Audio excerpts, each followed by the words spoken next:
Hello? Yeah, what's up, everyone? Welcome back to GameThru. Now, I know it's been a little while here, in regards to GameThru, but we're back. Had a few life changes happening. As you can see, the wall is back. I found it in the corner of my room somewhere, so I was able to put it back here. Cheers, because we were able to get the show back. Because we had a lot of stuff happening. We're in a new home now, and Throwback is looking a lot better than it was a month ago. So cheers to that. This is just Coke. We don't drink alcohol in here.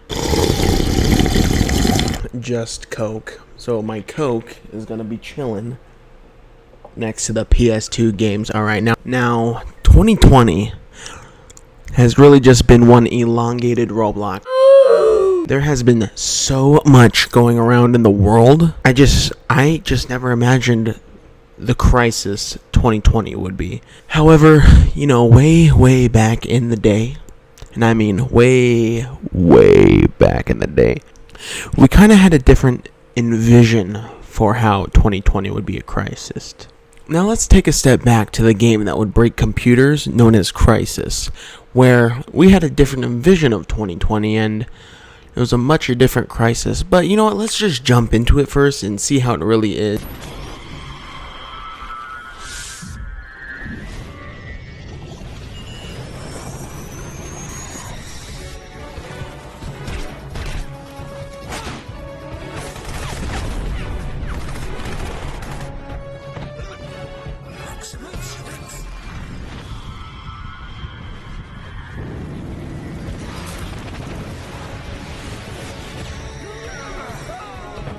Now, to be honest, you can definitely tell this is a 2000s game by this cutscene alone, and all the extra bone breaking that seems to be going on here.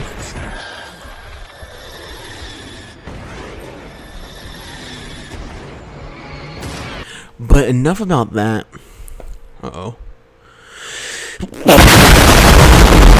Enough about that. This game is absolutely freaking incredible.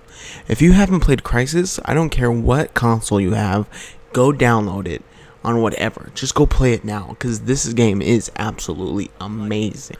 Now, I know the remastered one just came out, and I can definitely tell you right now, for when this game came out, I can definitely understand why it was destroying computers. I'm scared to get the remastered version for my Xbox, because I'm afraid that's going to destroy my Xbox. But this game just looks so good, and it feels just so natural, like it's real, like everything that's happening should be happening.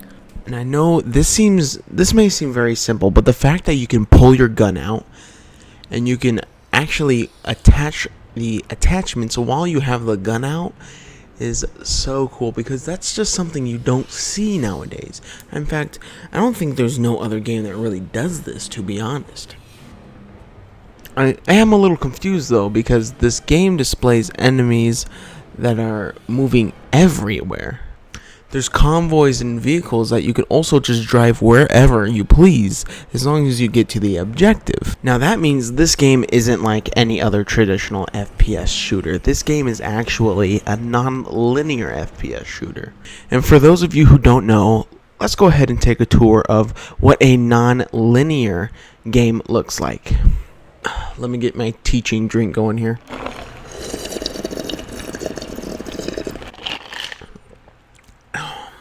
I'm out. I'll be right back.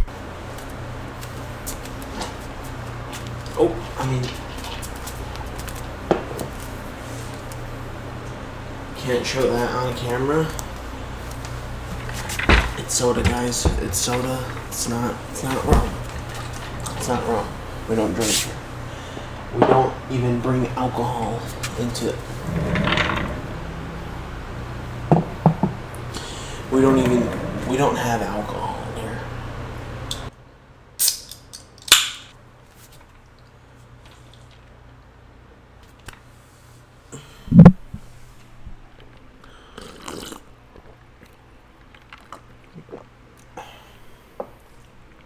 Coke. Now, let's go on a lesson here about non-linear games. Make sure you guys get your drink ready. let's go on this tour here. Now, we're going to go on that tour of non-linear games now that I got my drink, and we're ready for the go teaching mode. So, pretty much, non-linear games give players a set of challenges that can be completed in multiple ways. Whether it's going the explosive route and going loud and proud, or completely sneaking by the enemies, or not even dealing with the enemies entirely. But wait, do not get confused with open world games. Open world games have missions that you have to travel to in order to progress through the game. And what I mean by that is all the missions are done in the middle of the open world map. There isn't set missions and mission levels with specific mission design. The whole map is the entire game. You can travel it however you want. Now with a non-linear game, you can complete it however you want, but you still are on a set path, and you still have to continue to the next mission. So pretty much when you are playing a non-linear game, you're guaranteed to finish a level and go to a next level space with an entirely new map. You can go from a sunny desert to a snowy mountaintop because of a non-linear game. However, if you were playing an open world game, it may be not possible because of specific climates and specific landscapes that are involved with that game. Gosh, the neighbors are so loud. I hate being downstairs. A few examples of some non-linear games that have appeared within recent and a little bit older times are Doom 2016, Wolfenstein, Super Mario Odyssey.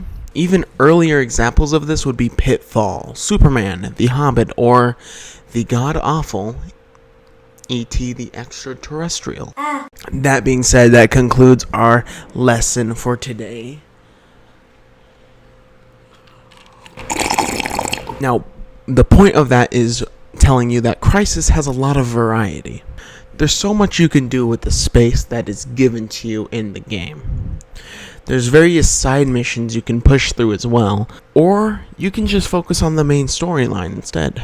Speaking of the main story, let's talk about this absolutely incredible main story that we do have here. You follow a team of soldiers known as Raptor Team.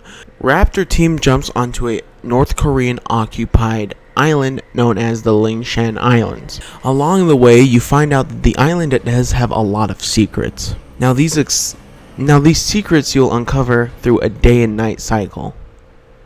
That's right, this game has a day-night cycle. Now with this day-night cycle, personally, I took advantage of using the nighttime to really sneak around the enemies, and during the daytime, that's when I decide to really blow up and go absolutely all out. Now, a lot of these factors make Crysis an amazing game. Now, why did Crysis bring such controversy to the gaming community way back then? Now, let's go back 13 years. Now, 13 years ago was 2007. Great cinema masterpieces came out, at least for me when I was a kid. The Simpsons movie, Transformers, Spider-Man 3 was all coming out. The iPhone was announced. The original iPhone was announced this year. But one thing I remember way back when I was 7 years old in 2007 was it was one of the best years for gaming ever. I'm going to go over just a few games I remember coming out in 2007 that were absolute bangers that still exist today, and they still hold up today now. There was BioShock, Modern Warfare, Tools of Destruction, Halo 3, Super Mario Galaxy, Mass Effect, Assassin's Creed, Uncharted. There's so many that I actually can't think of how many there was, because there was so many bangers that came out in 2007. Now, one of those bangers was Crysis. When Crysis came out, it took the game revolution by storm. And this was for one reason. Crysis was a big, juicy, hefty, meaty boy. Now, these stats don't sound impressive nowadays, but way back in 2007, the minimum processor to run Crysis 3 was 3. Now, this is minimum. The minimum processor to run Crysis 3 was 3.2 gigahertz. 3.2 gigahertz processors weren't placed in common computers until 2010, which was 3 years later. Not to mention, Crysis could barely run on big rig gaming computers back in the day as well. Even today, when Crysis is on its highest settings, it still will run your computer through the ring. To make me a little more nervous, with the highest settings, Crysis Remastered is called Can It Run Crysis? Now, how does a game like Crysis come into fruition? How does a game that's so controversial come out into the open, yet be so good at the same time? Now, that isn't a very rare happening. There's Grand Theft Auto 5. That's a very controversial game. Skyrim, a lot of these games. But Crysis is different because it wasn't about the content in the game.